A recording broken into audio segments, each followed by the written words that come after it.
La 4G Batelma vous présente Ni Vaovao. Labelcom, la référence en impression numérique, Manulchano ni Vaovao.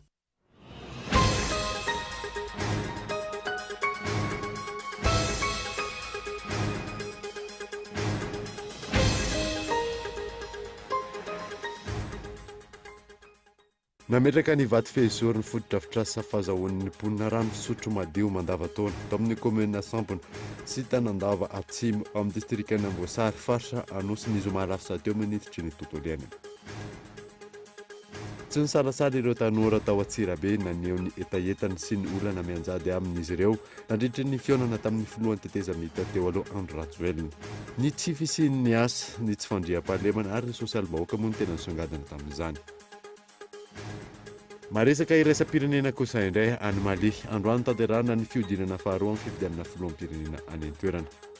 Nanao fanambarana ny gouvernement fa no mafisina ny filaminana isaky ny birao fifidianana any an-toerana. Nadidindeo avetrany ary.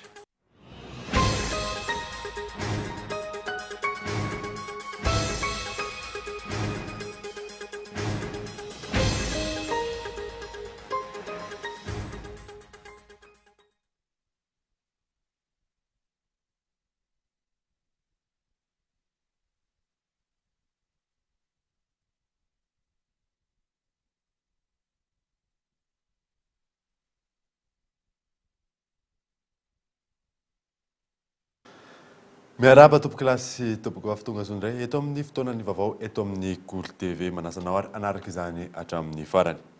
Nanombotsika ny vaovao amin'ity alahady alina ity afaka raivona lalatsaka herinandro ny tokony ametra-pialana ny filohan'ny Repoblika ankehitriny. Aty ampamarana ny fepetom-piasany mbola mila patsiahivana amin'ny mpitondra sy ireo mpiaradia amin'ny hatrany moa ny tokony anajana ny tsy fitanilana an'ireo mpiasam-panjakana sy ny tsy tokony ampiasana ny fitaovam-panjakana ho an'ny tenany manokany ny tsiperin'izay. 7 septambra, io no fepetrona voafaritra ialan'ny filoham-pirenena am-perinasa ankehitriny tao anatin'ny fepetrona nandraisan'ny fahefana ankoatra ny fikaikan'ny vahoaka amin'ny asarotam-piainana, ny tsy fandriam-pahalemana ary ireo tsy fanarahan-dalàna samihafa teto amin'ny tany sy ny firenena dia mbola mila patsiahivana ny mpitondra sy ny mpiaradia aminy amin'izao fotoana katoko ny fifidianana izao ny tokony hanajana ny tsy fitanilany ny asa-panjakana amin'ny firehana politika ironany na ny neutralité de l'administration. Ratsiahivana nanamafy ny Praiministra sy ny teo anivon'ny Seni fa malalaka amin'ny fanapaharehana ny foto-kevitra ijoroany sy ny fampahafantarana ny dina-piarahamonina heverin'ny ampandroso ny firenena amin'ny vahoaka, ny mpanao politika sy ny antoko na ny fikambanana miaraka aminy. Voafaritra ny lalàna rahateo izany ao amin'ny lalàna mifeny antoko politika. Manamafy ihany koa ny Praiministra fa tsy tokony hisy ny tsindry amin'ireo tompona ndraiky mpanjakana, manome ny fahazon-dalana hanaovan'ireo mpanao politika izany ary tsy tokony hisy fanavakavahana na iza ary misy ny sazy mifandraika amin'izay. Io trango io nefa ratsiahivana izay efa tsy najain'ny HVM volana vitsy lasa izay tamin'ny fanakanana ny filohan'ny tetezamita teo aloha sady kandida ho amin'ny fifidianana filoham-pirenena Andro Rajoelina raha namala ny fanasany ny ben'ny tanàna ny Mahajanga. Mbola io fisina teritery ataon'ny tompona ndraiky mpanjakana sy ny ministero io ihany koa no nanosika ny tompona ndraiky treo anivon'ny haino manjery mpanjakana na ny ORTM nanatanteraka fivoriana tamin'ny tsy herinandro ity ka nilaza ny antony tsy hahafahan'izy ireo mametraka ny tsy fiandaniana amin'ny mahasa-mpanjakana ny asan'izy ireo. Ka hatreto izany dia ao anatin'ny fotoanan'ny fampahalalam-baovao no hitaterana ny vaovao politika rehetra mitranga eto amin'ny firenena momba ny fifidianana ho avy.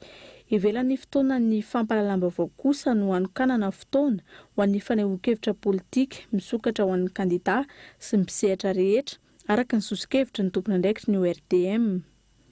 Ankoatra ireo, isan'ny nambaran'ny mpamakafaka politika teto amin'ny fampahalalam-baovao ny Kolo TV ihany koa, ny tsy tokony hanararaotana na hialokalofany ny dina-piarahamonina ny fisandratana 34 izay voizin'ny HVM amin'ny resaka politika mpanjakana ka hiteteza-paritra sy ampiasana ny fitaovana sy ny mpiasa-mpanjakana amin'izao fotoana mialoha ny fampelezan-kevitra izao iomanana amin'ny fifidianana filoham-pirenena. Ny vina fisandratana 34 ihany koa izay ratsiahivana dia tsy voarakitra ao amin'ny politique générale de l'État ary tsy nandalo teny anivon'ny antenimieram-pirenena. Mifangaro tanteraka raha ho an'ny tompona ndraikitra eto amintsika ny firehana politika sy ny fitatanana-mpanjakana. Amin'izao fotoan'izao ihany koa fantatra fa manatanteraka fikoanan-doha any amin'ny faritra avaratry ny nosy ny antokony mpitondra Fantatra fa ankoatr'ireo mpikambana dia maro amin'ireo mpiasan'ny ministera ny fambolena sy ny fiompiana no nitaomina amin'ny fiara sprinter na tsikufiona io. Hatreto dia ny manatsara ny toerany sy ny antokony ahafahana mifikitra amin'ny seza ny mahamay ny mpitondra fa tsy ny fitadiavam-baolana amin'ireo teboka maro maharary ny vahoaka. Isan'io fanamafisan'orina ny seza io ihany koa ny efa nambaran'ny ministry ny fanabeazam-pirenena teo aloha Paul Rabary izay niala tsy ho HVM nandritra ny valandresaka ho an'ny mpanao gazety nataony. Nantsona na nolambolambona ny marimarina kokoa hiditra na hanohana ny HVM ireo mpampianatra sy ny mpiasam-panjakana. Isantsokajiny nentina teny amin'ny Coliseum na ny antson'izy ireo hoe HVMisation. Tao anatin'ny fepetom-piasan'ny mpitondra ankehitriny sy amin'izao ora farany hijanonana eo amin'ny fahefana izao dia mbola mila ampatsiahivina azy ireo hatrany ny tokony hisarahany ny firehana politika ironana sy ny asam-panjakana. Raha ny eo amin'ny fiatrehana ny fifidianana indray amin'ny 7 volana Novambra izao dia ho sarotra ny fiantohana ny filaminana sy ny fangaraharaana noho ny tsy fisian'ny fandriampahalemana eto amin'ny firenena. Mandradriranantsy avokoa ny vahoaka ary ahina ireo ben'ny tanàna avy any amin'ny faritra ny fiainan'ny taham-pandraisana anjara ny olom-pirenena amin'ny fifidianana, indrindra ireo toerana lavitra sy anjakany ny asandahalo. Mifanindran-dalana amin'izay ihany koa ny tsy fatokisana ireo rafitra mpikirakira ny fifidianana, indrindra ny fitsarana avo momba ny lalam-panorenana izay amoaka ny voka-pifidianana ka hitarafan'ireo mpisehatra sahady krizy mety ateraky ny fifidianana amin'izao fotoana izao. Lafy vaovao hafa kosa indray dia nametraka vato fehezon'ny foto-drafitrasa fahazahoan'ny mponina rano fisotro madio mandavataona tamin'ny komina Sampona sy Tanan-Dava Atsimo amin'ny distrika Namboasary faritra Anosy zoma lasa teo ny ministry ny tontolo iainana Rarsona Yamdry. Ny faritra Atsimo dia marefo indrindra amin'ny fiovan'ny toetrandro sy ny haintany izay mampikorotana ny rotsakorina sy mampitombo ny tany sira amin'ny tany. Manoloana izany dia manampy ny mponina aty amin'ny faritra Anosy androy ny ministry ny tontolo iainana sy ny haivoary ary ny ala Randriatefiarsan Guillaume Venance amin'ny alalan'ny tetikasa PACARC na ny projet d'amélioration des capacités d'adaptation et de résilience climatique. Ity tetikasa ity dia tetikasa manome rano fisotro madio mifanaraka amin'ny fiovan'ny toetry ny andro. Tetikasa izay haritra 5 taona. Ny tanjona amin'ity tetikasa PACARC ity dia ny fampihenana ny faharefon'ny mponina manoloana ny fiovan'ny ateraky ny toetry ny andro. Nanentana ny mponina sy ny ben'ny tanàna ny ministry ny tontolo iainana sy ny haivoary ary ny ala Randriatefiarsan Guillaume Venance ny anajana ny foto-drafitrasa izay omena ho sitrahan'ny mponina. Ametraka ny foto-drafitrasa io sika araonareo masoa mera ny hahavitahany raha eo satria hahamegna sanahy amin'ny fanangandray toa nangambara fa isiaky rano eto iaveo sy avy eo rano homegna tsy rano mandalo eto fa mo numéro ko femba mafisiko amizay reha manoratsy aminahy tsy tapany be tsy mandrosany koa i ministre iase le ho avy raho hagnety azy ndraiky irehaka mandaty mpamatsy volo eo so teknisiany eo vitaonareo marady zao fa marandrano ty Sampona. Tanjona amin'ny tetikasa PACARC ny anampiana sy anatsarana ny fahazoan'ny mponina rano fisotro madio mandavataona na dia mihamafy aza ny vokatry ny fiovan'ny toetry ny andro amin'izao fotoana izao. Lava-drano efa ritra nandrindry ny 10 taona mahery no nampanarahana ny teknika vaovao ifanaraka amin'ny fenitra ahatanty ny fiovan'ny toetry ny andro. Fokontany miisa 12 ao anatin'ny komina Sampona sy Tanan-Dava ao anatin'ny distrika Namboasary faritra Anosy no nisitraka voalohany ity tetikasa PACARC ity. Araka ny lohatenim-baovao teo kosa dia tsy nisalasala ireo tanora tao Antsirabe naneo ny etaetany sy ny olana manjady amin'izy ireo nandritra ny fionana tamin'ny filohan'ny tetezamita teo aloha André Rajoelina.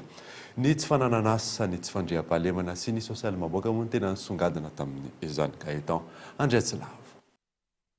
Ny tsy fandriam-pahalemana, tsy fanananasa, tsy fahampiany ny foto-drafitrasa sy ny tsy fanajana ny zon'olombelona, indrindra ho an'ireo vehivavy, ireo nisongadina tamin'ny fitarainan'ireo tanora eto Antsirabe, nandritry ny fandalovan'ny filohan'ny tetezamita teo aloha André Rajoelina teto an-toerana. Tsy ahitam-baolana ny sosialim-bahoaka izay hodin'ny mpitondra tsy hita ho ireo solitena ny tanora nandray fitenenana.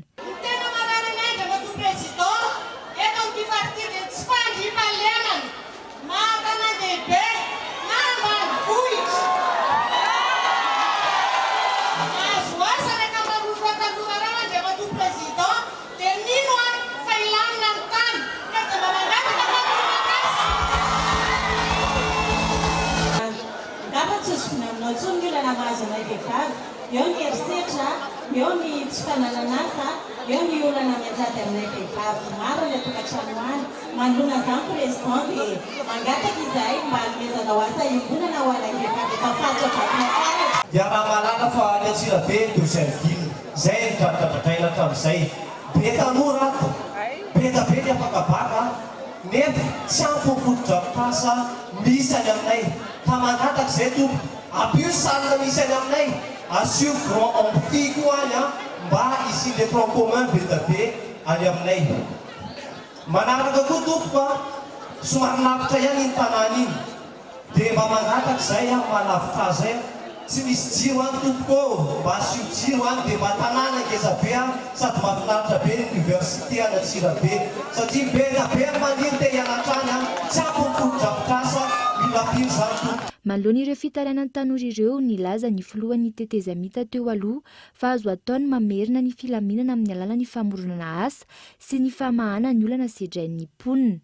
Na tsy nisy aza ny fanampiana avy any ivelany nandritra ny fotoanany itondrany ny firenena afaka ny anam-pilaminana ny vahoaka malagasy. Ry vahoaka Antsirabe, salama be! Ao tsara daholo. Teto Antsirabe no latsaka ny tavoniko.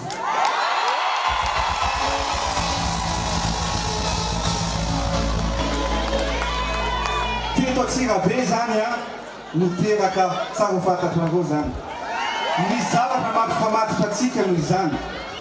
Ny teny voalohany teo dia mikasika ny tsy fandriampahalemana.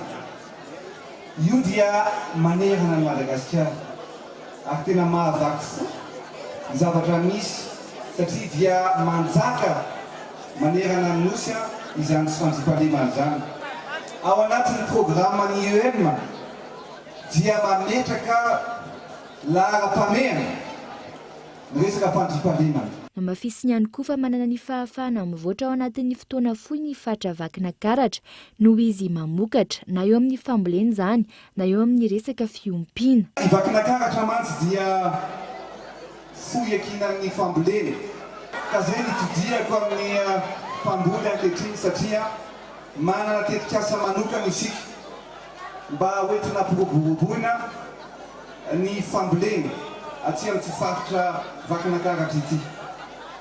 Rehefa teny tamin'ny voalohany volana Aogositra hoe hanovotena ho amin'ny firenena hilatsaka hiandraikitra ny fampandrosoanan'ny Madagasikara ka ho kandida ny filohan'ny repoblika dia hoy izy zava tiako fampizaraina aminareo hoe zanany rajoely tsy fahefana no dedavika tsy voninahitra tsy tombotsoa manokana fa matoa mijoro eto androany dia noho ianao no anareo vahoaka malagasy zay mahatonga anamijoro ankehitriny. Azao ho ataoko ny fomba rehetrarehetra hampandrosoana ny Madagasikara ary indrindra zay teneniko anareo za manana adidy ho an'ity Antsirabe ity satria betsaka ny zavatra ho ataontsika eto, betsaka ny zavatra ho ahorintsika eto satria indrindra ho anareo tanora. Mila tanora toy ianareo ny firenena, mila tanora mpitarika mitsinjo ny be sy ny maro mamorona azy indrindra mijery ny olana tanora rehetrarehetra. Efa voafaritra ao anatin'ny UM avokoa ny vahaolana rehetra ahafahana mampandroso ny faritra vakina karatra. Faritra vakina karatra izay tanan-dehibe faharoa eto Madagasikara saingy tsy nitsahatra ny totongana atao anatin'izay 10 taona latsaka izay. Raha tsy ahivana, fotoana nihaonan'ny filohan'ny tetezamita teo aloha tamin'ny vahoaka Antsirabe no natao, fotoana ny hainoana ny naharary ny vahoaka teto vakina karatra.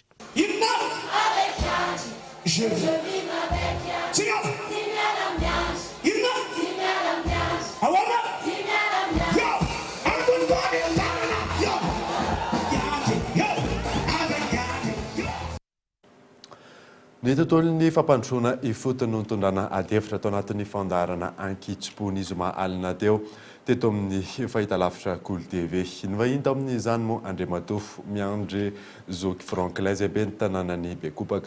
Misy ny tsingy amin'ny Bemara izay milaza moa fa tsy mahazo tamberina avy amin'ny fisiny tsingy misitona mpizahatany betsaka ety izy ireo. Vahiny faharoa kosa ny talemisana ny arabaritra sy ny fifandraisana eo anivon'ny Madagascar National Park Andriamatoa Rarivo Elson Iadza izay nitondra fanazavana moa mahakasika izay raharaha izay. Arahoara soba izay tamin'izay ady hevitra izay.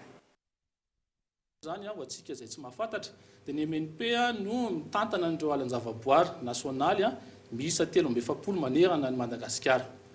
Raha ny alan-javaboary no resahantsika misy eo amin'ny 100 mahery eo izy fa ny 370 amin'ireo zany dia tantan'ny MNP. Nomeny ministera ny ala sy ny aivoary ary ny MEF zany ministère ny écologie ny MNP hitatana mandat hitatana andreo alan-javaboary ireo. Tafiditra ao anatin'izay ny tsinginy Bemara izay fantatsika fa patrimoine mondial amin'ny UNESCO. Ngamba ataoko hoe mbola vitsy dia vitsy raha nisy ngamba ataontsika hoe tao amin'ny 300 millions teo ny volana ampidirina tao amin'ny fizahantany. Fa efa manomboka nasianantsika nampidirina tsikelikely zahay. Dia teo no nanapa-kevitra ny firakevim-pitantanan'ny ANGAP tamin'izany fotoana izany. Ny conseil d'administration hoe aleo asina amin'ny ampahany reto vola miditra amin'ny fizahantany reto omena ny commune manodidina ny tsinga sy ireo rehetra zany tantan'ny MNP tsy nitsinga rero mariako eto fa reo 370 omena ireo olona manodidina ny parka mba misitraka an'izay hoe retombé zay izy. Tsy maninona raha ampiakarinareo 500 isan-jato ary izy io. Finansienay izy ny mpamatsy vola tamin'izany fotoana izany. Dia nampiakarina 500 isan-jato ny tamberina natokana ho an'ny commune. Zay le 50% resahanao monsieur le maire. Nomboka tamin'ny 1999 hatramin'ny 2009 dia nitetina 2 milliards 102 millions 238 525 ariary. Ny 50% zany nanaovana micro-projet natokana ho an'ny commune manodidina ny tsinginy Bemara. Monsieur le maire angamba mbola tsy maire tamin'izany dia zay no tsy nafantaranao an'izany. Fa io zany tamin'izay fotoana izay no natokana hoe ho an'ny tsinginy Bemara. Tonga tamin'ny 2009 tsika raha tsika nalala ny zavatra tao amin'ny firenena. Nisy ny crise tamin'ny 2009 niena be ny mpizahatany akoatr'izay koa dia nisitaka ireo mpamatsy vola vahiny. Ireo bailleur zany nisitaka. Dia taorianan'izay zany dia marina natsahatra aloha le 50% tamin'ny 2009 io zany. Niverina ary izy io nanomboka 2013. Fa tamin'izany fotoana izany rehefa hoe hita hoe nanomboka niverina tsikelikely zany nazo an'le hoe autonomie financière an'izay ny MNP dia niverina ny tamberina nanapa-kevitra ny conseil d'administration satria mariako eto foana zany fa ny fanapa-kevitra dia ny filakevim-pitantanana no maka an'izay fanapa-kevitra izay. Ny conseil d'administration MNP dia ireo ratsa mangaika rehetrarehetra izay eo ambany fiahin'ny ministry ny tontolo iainana ny voary ary ny ala no mandrafitra anazy. Tamin'izany fotoana izany dia nanapa-kevitra ary ny conseil d'administration hoe averina io tamberina io fa kosa tsy ho 50% intsony tamin'izay fotoana izay. Tiako ny manamarika zany fa nisy ny plafonnement mialatsiny amin'ny somary teny mifangaro teny frantsay kely fa zay ngamba malaza azy zay mampazava anazy. Nisy ny plafonnement izay napetraka. Ya nahiteny commune Bekopaka tsika na commune manodidina zany. Bekopaka Antsalova Bemara Tsigana commune Vaovao zany izy io. Sotranao monsieur le directeur amin'ny fagnazavana teo tsy haiko moa namba fa hoe efa tamin'io toerana Bekopaka io nareo fa sotra fa azoko chiffre 2 milliards mahery teneninao hoe nanomboka tamin'ny 98 jusqu'à taty amin'le crise. Zaho zany tsy resaka an'le crise raisiko hoe nisy crise tsika 2009 jusqu'à 2013 aleo velatsika loha igny. Fa le tavan'le crise sy le après le crise resahantsika aloha. Ny teny chiffre natao monsieur le directeur ary mahafaly anahy mihitsy le izy satria nazahoeto koa izy tsy heriky. Azotsika preuve anankiray azoko zany izy ty. Azotsika porofoina hoe azaby nandanina reto vola 2 milliards mahery reto. Fa tsika afaka miteny fa nazahoa alohan'ny tonga teo nanao passation tamin'ny maire namasoko mahita fotsiny. Mijery amin'ny Bekopaka zany tsika fa ny zavatra hitako maso am'izao de pompy io azotsika nandesiko sariny io zany. fa natsika monsieur le directeur miaraka amin'ny 2 généraux mba midina atsika bekopaka agny hoe ay zary nandanina reto vola 2 milliards mahery reto tao amin'ny commune manodidina ny tsingy zavatra zany ilaiky fa na tsy commune le izy torasatsika azy fa le hoe 50% zany nanodidina le manodidina le tsingy zany nataotsika tsy commune de azotsika porofoina io fa zao azo amale koa zany tsisy fotodrafitrasa hitanay ao zay le averinao koa le fanontaniana hoe andao ary hojerentsika hoe aiza nandanina ny vola reto akoatran'le teneniko hoe pompy hiditra amin'ny pejany dokavatra isika aorinan'izay natatsika mahakasiky ny toetry ny andro izay hita sy tsapa moa fa midina maripana toatoato ho rahantsika eo ihany koa ny andro farany tamin'ny hetsika ara-panatanjahantena sezama rehefa avy eo ary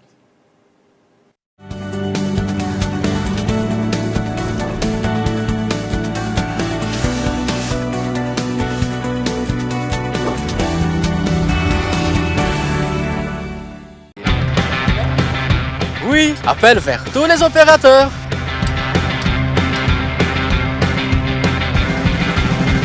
Oui, appel à l'international inclus. Oui, mes SMS, je ne les compte plus.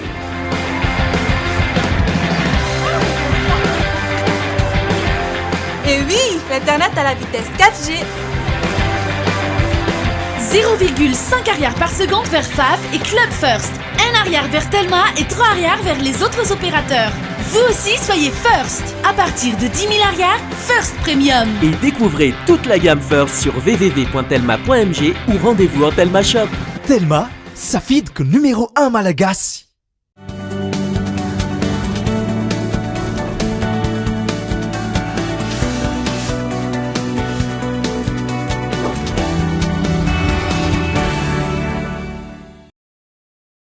Incontrôlable, c'est vrai.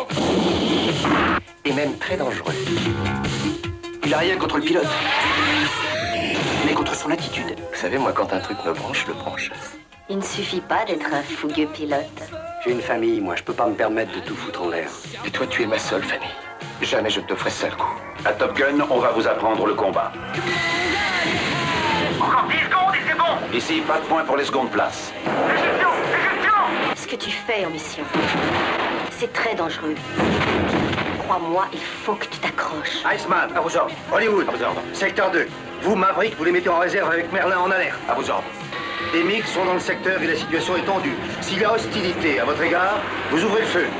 Messieurs, vous voilà dans le bain. J'en ai un qui vient à gauche. C'est pour ça qu'on vous a formé. Araka ny hitatsika teo iny Top Gun izay indray ny horonan-tsara rahantsika ny oalina eto amin'ny Kolo TV. Fa ny anoisantsika ny vaovao kosa indray dia hidina ny maripana ambony indrindra ato anatin'ny 3 andro. Iamafy koa ny rivotra na misy aza ny hafanana. Mbola tsy tapitra kosa ny vaninandro renina raha ny fanazavana azo sy teny anivon'ny sampana mpamantatry ny toetry ny andro. Michela Renardzon. Tsy mivoana ny vaninandro ririnina ny eto Madagasikara izay ny fanazavana azo teny amin'ny sampana mamantatra ny toetry ny andro androany. Iamafy ny rivotra na misy aza ny hafanana. Mikasika ny toetry ny andro aloha zany ny ho an'ny 3 andro avy ny maraina somary mangatsiatsika raha antsika eto ampovoan-tany zany hoe sady somary isy andiandian-drahona ho an'ny vao maraina dia ny somary mafimafy koa ny fitokany any izay zany hoe ho an'ny tapany avaratry ny nosy dia amin'iny ataontsika hoe ny faritra amin'iny Antalasy Analanjorofy iny zany no ahitana rotsakorana dia maina tanteraka kosa nefa raha anty any andrefana manontolo. Mikasika ny izay indray aloha zany dia ny rivotra no somary mitsoka mafimafy dia somary mangatsiatsika itsika fa na tsy zany zany ary tsy ahitana herika, tsy ahitana herika. Raha ampitahaina tamin'ny herinandro teo dia angatsika kokoa saingy tsy mbola hiverina amin'ny vanim-potoana tena mangatsika ny eto Madagasikara, hidina amin'ny maripana ambony indrindra ao anatin'ny 3 andro. Dia ny maripanatsika zany manodidina ny raha antsika eto ampovoan-tany dia somary mangatsiatsika amin'ny maraina manodidina ny 10 ka hatramin'ny 12 degré Celsius eo zany ny maraina, mety milatsaka 7 ary indray ny vakana karatra. Dia ny ambony indrindra zany somary milatsaka kosa aloha izy par rapport amin'ny tamin'ny herinandro manodidina ny 2 amby 20 sy 3 amby 20 eo zany. Hatreto izany mbola ao anatin'ny ririnina isika eto Madagasikara saingy efa manasaraka ny andro ririnina sy ny andro mafana anton'ny fivadibadiana ny atsika sy ny hafanana. Any amin'ny faraparan'ny volana aogositra raha ny fanazavana azy teny amin'ny sampana mpamantatra ny toetry ny andro no hanomboka hifarana ny ririnina. Tontolon'ny kolontsaina kosa indray dia samy manana ny asiny avokoa ny andro rehetra ho an'ny malagasy. Ao ireo azo andevenana, ao kosa ny fady ny fanaovana izany. Mahakasika izay indray ny entiny Mikaela Ramarlana. Manana ny mahazizy azy avokoa ny andro fito rehetra amin'ny malagasy. Ohatra amin'izany ny alahady izay atao ho zokin'andro, izay andro voalohany amin'ny herinandro izay tsy azo sembanina ratsy, izay no mahatonga azy tsy ho azo andevenana. Ny talata kosa indray dia voalaza fa andro mahery na ihany koa andron'ny ady, ka tsy azo atao ny misetra zavatra mahery toy ny fahafatesana. Ho an'ny malagasy dia manana ny asiny lehibe ny teny sy ny andro. Ohatra amin'izany ny andro alakamisy.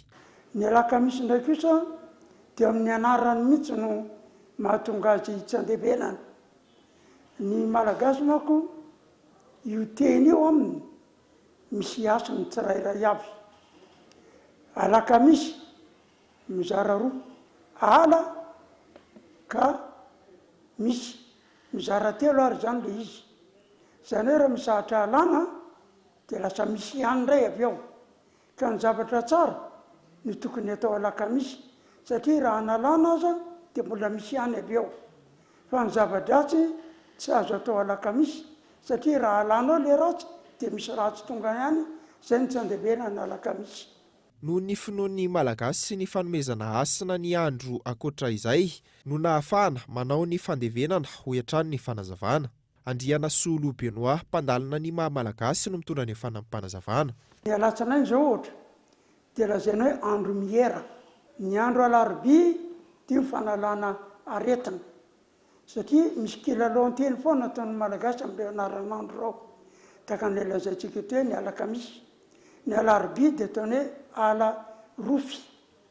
Ny rofy dia ny aretina sy ny ratsy rehetra.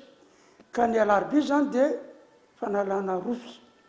Noho izany ino ataon'ny malagasy hoe alarobia tsy miverina. Satria amin'izay dia rehefa lany eo ny ratsy dia tsy miverina tsony. Ary ny zoma kosa moa dia andro malaza, mahavory olona. Ary andro mahavory vahoaka dia ny sabotsy kilalao teny aminy. Asa botry, ohatrany hoe botry tsy mitombo zany.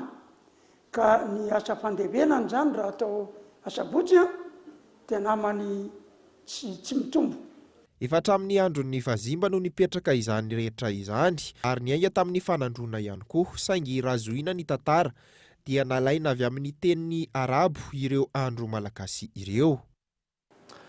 Tontolon'ny fanatanjahantena kosa indray dia andro farany amin'ilay hetsika ara-panatanjahantena sezama izay totsaina etsy amin'ny gymnase Governa Korondrano tamin'ity andro any ity. Ary ao anatin'ity fanadihadiana mahakasika izay fanadina Mikaela Ramalona. Samy nampiseho ny fahaizany avy ireo kluba na ireo toeram-pampianarana ara-panatanjahantena misahana ny aiady isan-karazany nandray anjara tamin'ny hetsika sezama na ny sport extrême Salon des Arts Martiaux.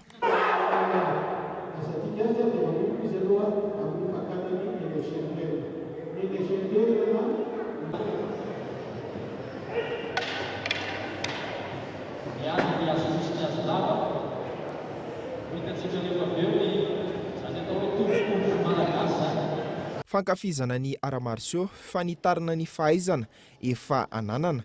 Ireo amin'ny ankapobeny no nahasarika ireo mpitsidika tonga nanatrika ny hetsika sezama.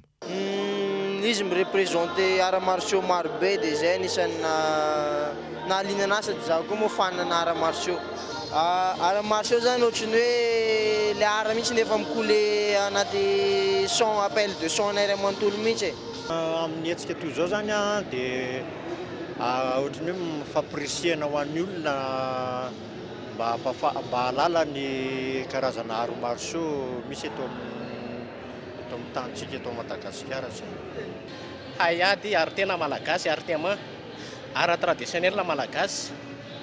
Izay noforon'ny professeur Rakotoary Velozis, teratany malagasy, amin'ny teny gasy daholo ny anaran'ny fihetsika rehetrarehetra.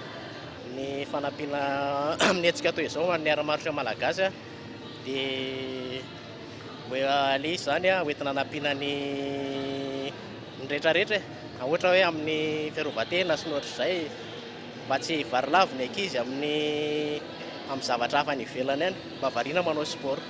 Fampivelarina tsikelikely ny tontolon'ny ara-marsio eto amintsika ny hetsika toy izao raha ny fanazavan'ny mpikarakara. Mitsidika tonga teto zany dia tena afapo daholo, efa nanontaniana teo daholo mantsareo fa tena afapo.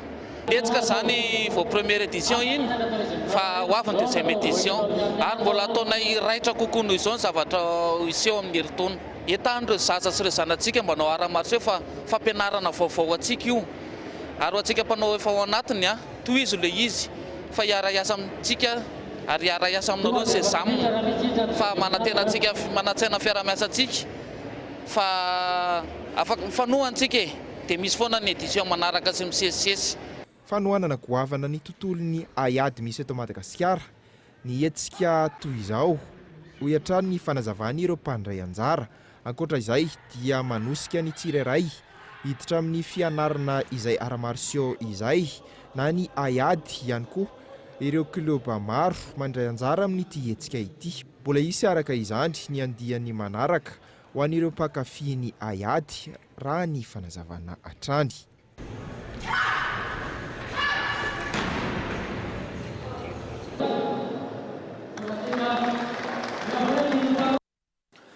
Maresaka iraisam-pirenena kosa indray dia any Mali. Androany no nitanterana ny fiodinana faharoa amin'ny fifidianana filoham-pirenena any an-toerana. Nanao fanambarana ny gouvernement tafanana mafisina ny filaminana isaky ny barom-pifidianana fanantina. Miditra amin'ny fiodinana faharoa amin'ny fifidianana filoham-pirenena ny ao Mali amin'izao fotoana izao izay atrehan'ny Ibrahim Boubacar sy ny kandida Soumaïla Cissé manodidina ny 7 tapitrisa ireo mpifidy natsoina tamin'izany. Raha tamin'ny fiodinana voalohany dia nahazo vato miisa 270 isanjato i Ibrahim raha toa ka 70 faingo 7 isanjato kosa ny an'ny Soumaïla izay mpifanandrina amin'ny fotoana kely mialohan'ny fisokafan'ny birao fandatsaham-bato dia efa nilaza ireo mpanohitra ny Soumaïla fa efa misy ny fanomanana alabato ataon'ny ankilany. Efa 3 andro kosa izay no fantatra fa efa miparitaka ny bulletin de vote raha ny fanazavan'ny AFP raha toa ka miparitaka ao Bamako alohan'ny andro fifidianana ireo vato ireo dia efa tokony ho mailo isika raha ny fanazavana trany. Dia iny maresaka iraisam-pirenena iny manakatona ny vaovao tamin'ity alina ity. Ankasitrany ianao nanaraka izany sampana fampalala vaovao manome fotoananao rapitso amin'ny ray orana tena kosa manome fotoananao amanaraka indray. Soava tsara daholo tompoko.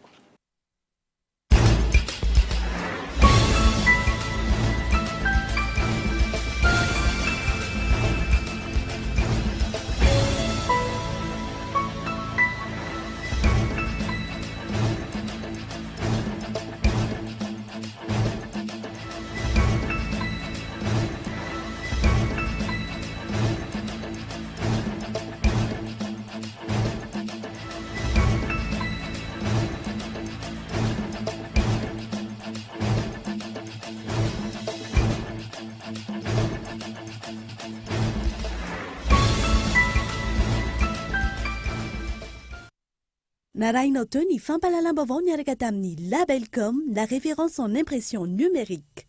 La 4G by Telma vous a présenté Ni Vaovao.